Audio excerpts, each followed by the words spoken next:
Fala, nono ano, tudo bem com vocês? Hoje eu vou falar sobre a quarta e última atividade do terceiro bimestre.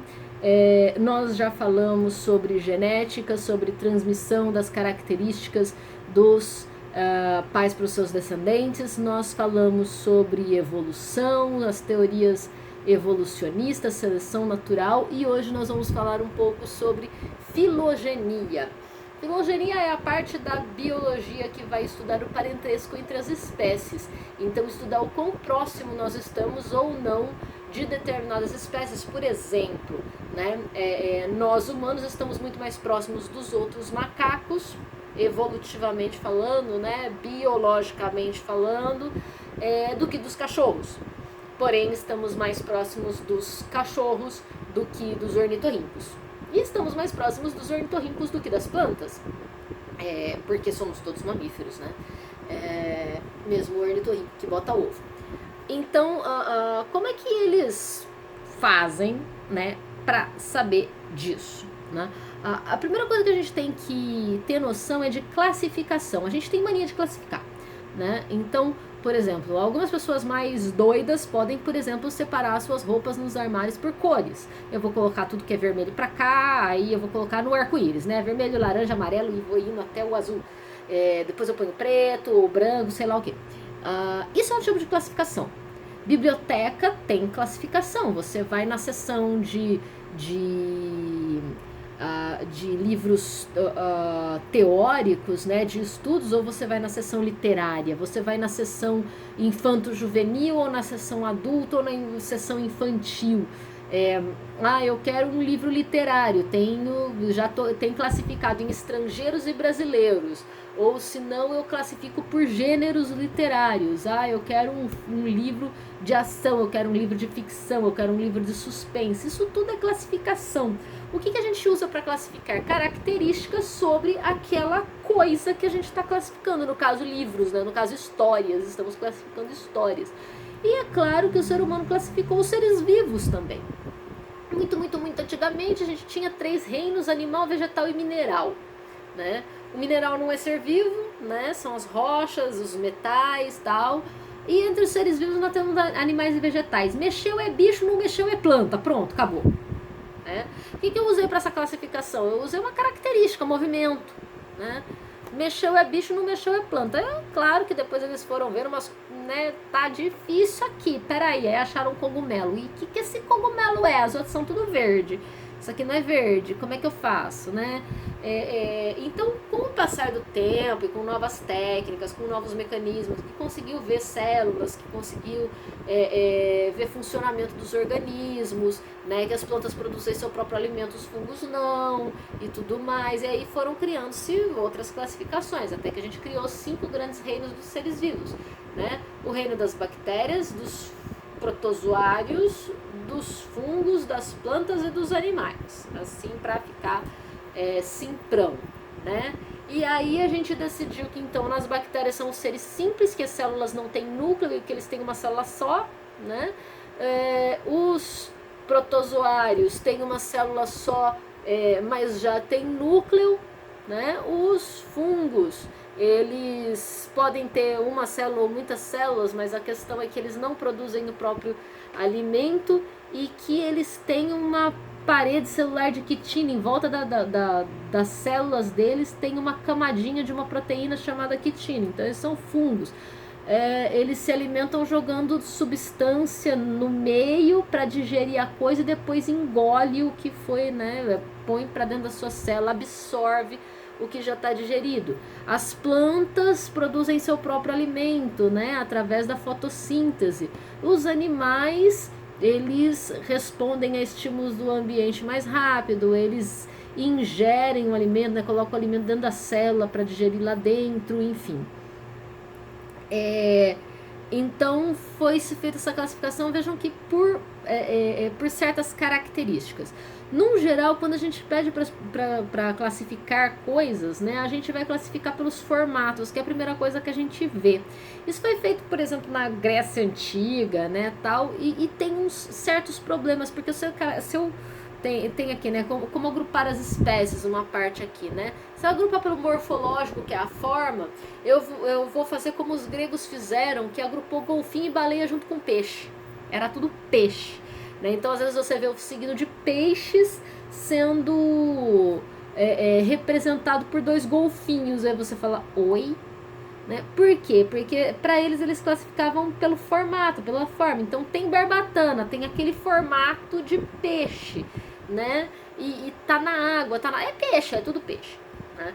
Então eu acho que precisou de muito tempo para se perceber que, peraí, mamífero, né? Ele mama, ele produz leite, ele tem pelos, ele não bota ovos, o filhote cresce na barriga, tem uma placenta, tem cordão umbilical, né? Para separar tudo isso, né? Do mesmo jeito, morcego é ave só porque voa, né? Não, ele tem pelos, ele não bota ovos, né? Ele é um mamífero que voa. Então é complicado falar só da morfologia, né? Da forma. Hoje em dia, a gente usa muito a genética para ajudar a classificar os seres vivos, né? Porque na genética a gente vê o quanto os genes de um grupo são próximos dos genes de outro grupo. Então, quanto mais próximo os genes, então mais próximos eles são em parentesco evolutivo, né? Então se usa bastante a genética para isso. Uma das coisas que, né, aí a gente se pergunta mas peraí, se todo mundo é parente, né? Aí evolutivo, biológico, como é que surgiu as espécies tão diferentes uma das outras, né? Como é que foi surgindo essas espécies? Então é a questão da origem das espécies. É até o nome do principal livro do Darwin, né? Que é o principal nome da biologia aí, né? A teoria da seleção natural que a gente aceita até hoje como a forma como os seres vivos evoluem. Então, como que surge uma nova espécie? Né? Existem 2 mecanismos para surgir uma espécie, que é o isolamento geográfico e o isolamento reprodutivo. O que é isso? Isolamento geográfico é quando você tinha um grupo, né? Um grupo aqui dos seres vivos tal, e aconteceu alguma coisa, qualquer coisa, pode ter sido um terremoto, uma erupção vulcânica, sei lá, alguma coisa fez com que esse grupo se separasse em 2 grupos, ficasse um tanto de organismo para cá e um tanto de organismo para lá, e eles não se encontravam mais, não conseguiam mais se encontrar, não conseguiam mais reproduzir entre si, porque tinha uma barreira entre eles, né? Uma barreira, sei lá, né? Qualquer coisa que possa ter acontecido que não deu mais para eles se encontrar. Aí inundou, né, um pedaço, e aí não deu para passar mais de um lado para o outro e tal. Aí, o que acontece? Dentro de todo grupo, de toda espécie, existem características que são diversas, né? A gente chama de diversidade, variabilidade genética, né? Por exemplo, nós, cada um tem uma cor de olho diferente, cada um tem um tipo de cabelo diferente, um tom de pele diferente, né? Então isso é variabilidade. A variabilidade é muito importante para a evolução, tá, gente? Se não tem variabilidade, o que é que pode acontecer? Todo mundo, vamos supor, né, que a humanidade inteira tem pele clara, e não existe variabilidade nisso. Aí tem muita radiação solar em excesso, e a gente não tem meios, né, vamos supor, porque a gente, lógico, produz protetor solar, mas vamos supor, né, que nós não somos uma espécie racional e a gente não tem meios de produzir nenhum mecanismo de proteção, e aí a gente está exposto ao sol. O que é que vai acontecer? Vai todo mundo morrer de câncer de pele, né?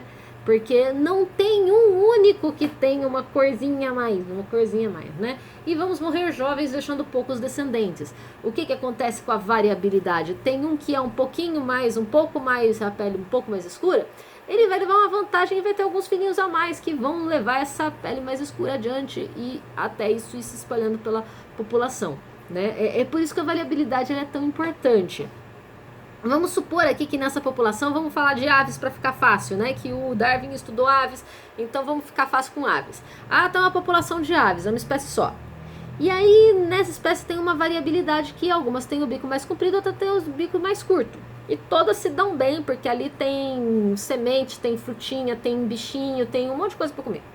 Beleza. Só que aí quando aconteceu esse isolamento geográfico, né? Por causa do isolamento, ficou diferente os dois ambientes. Vamos supor que o rio estava aqui e quando teve isolamento, então esse lado ficou sem água, ficou mais seco. Faz de conta, né? Então o que acontece? O lado que ficou mais úmido, né? Vamos supor, tem aí frutinhas para eles comerem. E o lado que ficou mais seco, eles precisam ir catando os bichinhos que tá dentro das madeiras, na terra mais durinha e tal. Então, levando em conta que no grupo tinha uma variabilidade, que tinha passarinho com bico mais curto e passarinho com bico mais comprido, o que vai acontecer? Naquele que ficou mais úmido, né? Então tem mais frutinhas, tem menos bichinho, não sei o que, tem mais frutinha, né? Então, ele para comer a frutinha, o que leva vantagem? O bico curto. Porque ele vai, com aquele biquinho, vai conseguir pegar as frutinhas. Se for muito comprido, não vai caber a fruta na boca, vai ficar, né, uma coisa meio chata. Então leva vantagem quem tem o bico curto. Então quem tem o bico curto consegue se alimentar melhor, consegue ter mais energia, aí ele vai copular mais, então ele vai ter mais filhotes. E aí a característica do bico curto vai passar para mais filhotes, né, para mais da nova geração, até que um dia só tem passarinho de bico curto ali.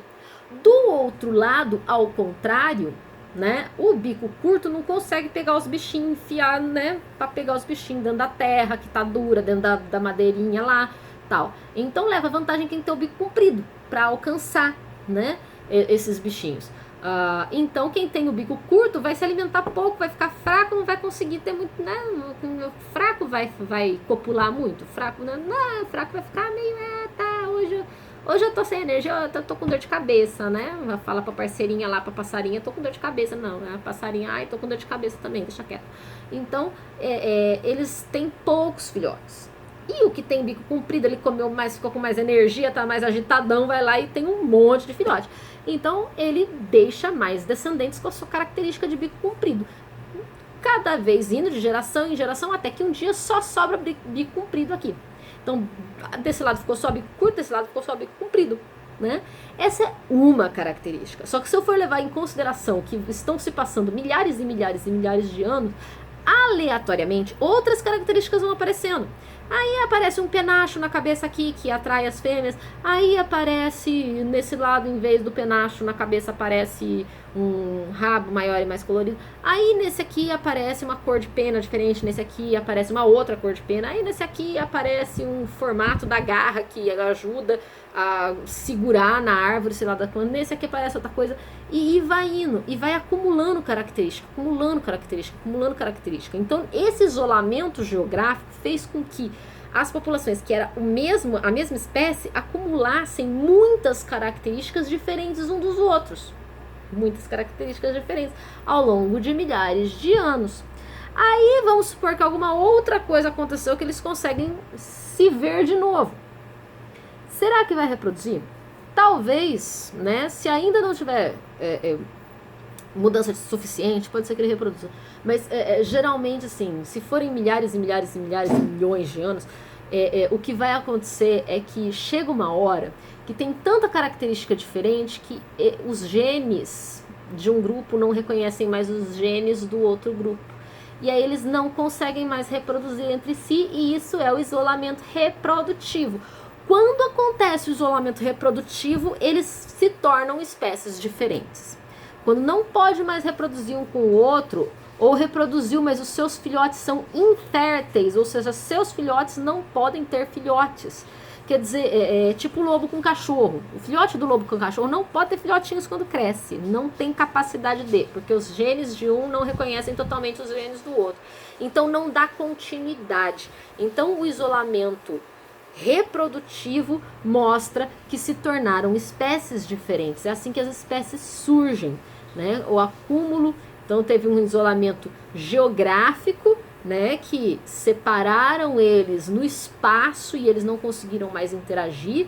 Passaram-se milhares e milhares de anos acumulando características diferentes, muitas características diferentes, até que mesmo se eles voltarem a se encontrar, são tantas características diferentes que os genes de um não reconhecem os genes de outro, não tem como reproduzir. Acontece o isolamento reprodutivo e aí eles são duas espécies diferentes. Como passar do tempo, esse grupo vai se dividir de novo, esse grupo vai se dividir de novo e vai dividindo até aparecerem os mais diversos tipos de organismos na face da Terra. Então, se a gente for voltando à nossa história, né, os seres vivos de hoje, voltando, qual é o ancestral comum, né? Tipo, a espécie que tinha antes, aquela primeira espécie, tem um desenho aqui, né? Essa primeira espécie ficou lá no passado, ela não existe mais, ela se extinguiu. O que existe agora é essa espécie e essa espécie. As duas são descendentes dessa espécie. Essa aqui não é nem essa, nem essa. Né? Por isso que quando a gente fala, ai, mas o homem veio do macaco. Não. Nós não viemos desse macaco que está aqui agora, ou chimpanzé, ou gorila, ou gibão, sei lá o que. Nós temos um ancestral comum. Veja, como se fossem nossos avós, né? Essa espécie não existe mais, ela se extinguiu. Ela deu origem a essas duas. Não, essa aqui não é essa, nem essa. Essas são novas. Assim como nós e nossos primos não somos nossos avós, né? Então, o que acontece? Qual é o ancestral comum entre o ser humano e o chimpanzé? Tem um ancestral comum, um primata lá no passado, que não existe mais. Qual é o ancestral comum de todos os primatas? Né? Tem um primata ancestral lá no passado que não existe mais. Qual é o ancestral comum de todos os mamíferos? Tem um mamífero lá no passado que já não existe mais. Né? E aí a gente vai voltando isso, a gente vai chegar num ancestral comum entre os animais e os fungos, a gente vai voltando isso, vai chegar num ancestral comum entre animais, fungos e plantas, e aí a gente vai chegando até que a gente tem o ancestral comum de todos os seres vivos da face da Terra, que se parecia com uma bactéria mais simples ainda do que as bactérias que existem hoje, mas que não existem mais. Né? Lá no passado, há 3,5 bilhões de anos atrás, os primeiros seres vivos da face da Terra. Todos nós somos descendentes desses seres vivos super simples de 3,5 bilhões de anos atrás. Então, assim vão se originando as espécies. A gente representa isso com um cladograma, ou árvore filogenética, ou árvore evolutiva, para ficar mais fácil. Né? Então, a gente tem um ancestral comum, ele vai se dividir. Aí vai surgir essa espécie, elas vão se dividir. Por que essa tá mais pra cima que essa? Porque isso aqui é a linha do tempo. Aqui tá o passado, esse não existe mais. Esse aqui se dividiu nesses dois antes do que esse. Esse ficou mais tempo estável, no mesmo formato. Aí depois ele se dividiu nesses dois. Aqui estão as espécies atuais, né? Então essa é a árvore filogenética, árvore evolutiva, para ficar mais fácil aí para vocês, né? Então, as espécies do passado, elas se extinguiram, não tem mais. A gente, né, como eu estava falando, a gente vai agrupando os seres vivos de acordo com algumas características, mas hoje em dia, principalmente de acordo com a sua genética, quem tem a genética mais parecida. Porque, às vezes, né, a gente parece tão diferente um do outro, mas tão diferente um do outro, mas é do grupo mais próximo. Por exemplo, nós com os morcegos, né? Os morcegos são muito diferentes de nós, eles têm as asas e tal, mas nas asas deles a gente vê exatamente os mesmos ossos que nos nossos braços, né? E eles têm muito mais características parecidas com a gente do que com aves, por exemplo. Porque eles têm pelos, porque eles têm placenta, porque eles têm glândulas mamárias, né? Todas essas coisas. Então, o que a gente faz, né? Como é que a gente monta uma árvore filogenética? A gente tem lá o ancestral com as suas características. Cada vez que aparece uma característica nova, que é só daquele grupo, aí eu tenho um grupo novo. Então, surgiu, né? Temos lá os peixes. Peixe aqui, né? Os peixes pulmonados. Então, aqui surgiu o pulmão. Surgiu pulmão aqui. Aí todo mundo aqui é pulmonado. Todo mundo. Tem peixe que tem pulmão, né? É uma forma da gente saber que a evolução existe, né? Os outros peixes não tinha, de repente tem um peixe que tem pulmão. Aí, num certo grupo apareceu 4 membros, né? 4 patas. Então todo mundo aqui é tetrápode. Aí dos tetrápodes apareceu uma outra coisa aqui, que é o ovo amniótico. Né? Então todo mundo aqui teria um ovo amniótico. Só que esse grupo aqui, o que é o ovo amniótico, né? O ovo que tem um líquido chamado amnio, né? É aquele líquido, no ovo seria a clara, né? Que protege o embrião dos impactos. Só que nesse grupo aqui, né? Apareceu... Tem ovo amniótico nos mamíferos? Tem lá nos ornitorrincos ainda tem. Mas aqui apareceram pelos e leite, né? A lactação. Então criou-se o grupo dos mamíferos. Aí dentro do grupo dos mamíferos, né, apareceu a placenta e aí dividiu os monotremados, que eram lá os que botavam ovos, né, os ornitorrincos, do resto que são placentários. Tô simplificando para entender, mas é isso. A gente chama isso de sinapomorfia, não precisa decorar, fala novidade evolutiva. Né? Então, cada novidade evolutiva, ou seja, cada característica nova que é específico daquilo, então ela vai abrir um novo grupo, né? Vai abrir um novo grupo de seres vivos. No caso aqui, né, os pelos abrem o grupo dos mamíferos. Por isso que a gente fala, tem pelo, esquece, todo o resto é mamífero. Penas abre um grupo, né, de aves. Tem penas, esquece, todo o resto é ave, né? Então isso que a gente vai... Como é que a gente sabe que a ave veio do dinossauro? Porque os ossos da bacia dos dinossauros são praticamente quase idênticos aos ossos da bacia das aves. A gente tem fósseis de dinossauros que já tem a marcação, já crescendo, formato de bico no focinho, já com penas, né? A cauda dele ainda longa, mas com penas, né? Então a gente vê essa passagem no registro fóssil. Então aqui, né, é a árvore filogenética de todos os seres vivos. Vejam, né, os animais mais próximos dos fungos, as plantas aqui, né, dividiu esse grupo aqui. A gente tem as algas que dão origem, né, uma alga ancestral aqui dando origem às algas atuais e as plantas atuais. Aqui os protozoários, né, e aqui os grupos das bactérias. Este, então, lá embaixo, lá no passado, seria o ancestral comum de todo mundo que existe hoje. Basicamente é isso, né? Filogenia é vocês olharem esses grupos. Aqui tem o das plantas, tá vendo? Então, quando aparece o cloroplasto, que é aquela organela que guarda a clorofila, a gente tem as primeiras plantas. Então, surge aqui. Antes disso, eram as algas, né? Aí aqui a gente tem os músculos. Aí surgem os vasos condutores. Então, a gente abre o grupo das plantas com vasos condutores. Aí surgem as sementes. A gente abre o grupo das plantas com sementes. E aí surgem as flores. Então, o grupo das flores, né? Das plantas com flores.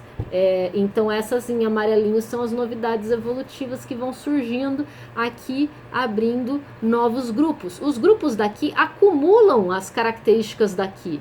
Então todo mundo para lá tem vaso condutor, todo mundo a partir daqui para lá tem semente, né? Os grupos que chegam depois, eles vão acumulando tudo que tinha antes, mas não o que tinha depois, né? Então, por isso a gente não diz que nós, mamíferos, não viemos depois das aves. Foi assim, tipo, um grupo de répteis deu origem às aves e outro grupo de répteis deu origem aos mamíferos. Nós surgimos de forma separada, então nós não acumulamos, nós mamíferos não acumulamos as características das aves, nem as aves acumulam nossas características. A gente tem o ovo amniótico lá nos ornitorrincos, a gente tem ovo, porque o ovo estava antes de todo mundo, né? Antes de todos nós. Então isso é um pouquinho complexo. Mas agora, por que tem características que são tão parecidas em grupos tão distantes? Aí são as adaptações aos meios em que vivem. Por exemplo, o que é melhor? Já falei isso antes. O que é melhor? Mãos ou nadadeiras? Não tem melhor, depende do ambiente, né? Imagina uma tartaruga marinha tentando se locomover na terra, não dá. Imagina a gente tentando se locomover no mar, não dá. A gente ia ser comido em 2 tapas, né? Porque é muito lento, não dá. As barbatanas, as nadadeiras dão vantagem na água. Então quem tem os membros mais parecidos com nadadeira vão levando vantagens e vão deixando mais descendentes, e seus descendentes, né, levando essas características. Por isso que a gente vê né, tubarões e golfinhos e baleias e tartarugas marinhas, que são 3 grupos diferentes. Tubarões são peixes, golfinhos e baleias são mamíferos, tartarugas marinhas são répteis. Os 3 com nadadeiras, né?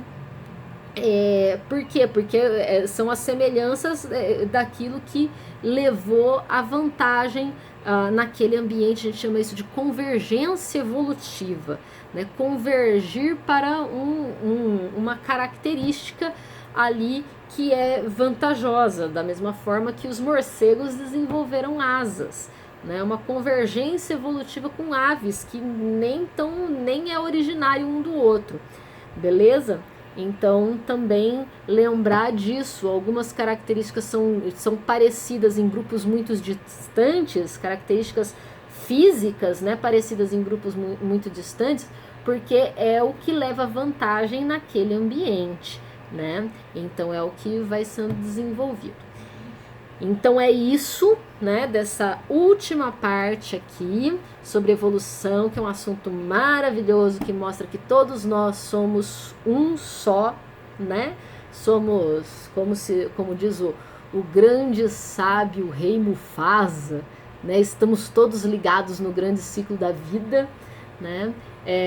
Todos nós temos ancestrais em comum, então todos nós fazemos parte dessa grande natureza fértil, diversa e maravilhosa, e isso só mostra o quanto que a gente precisa cuidar dela, né? Porque nós fazemos parte disso, nossa sobrevivência também depende disso, que é o contrário do que a gente está fazendo, né? Isso não faz com que a gente seja melhor nem pior do que qualquer outro ser vivo. Nós somos parte de uma família imensa, que é uma coisa dificílima de acontecer no universo, né? Então isso é fantástico, né? Isso para mim é grandioso, isso para mim é belo e maravilhoso, né? Não me sentir superior a nada, nem especial, nem diferente, nem, né? Ai, somos especiais. Não, somos parte, e isso é muito mais fantástico ainda, na minha opinião, né? Então é isso, espero que vocês tenham entendido, espero que esse final tenha sido motivador, e até a próxima, quando a gente vai corrigir os exercíciozinhos sobre essa parte. Até mais!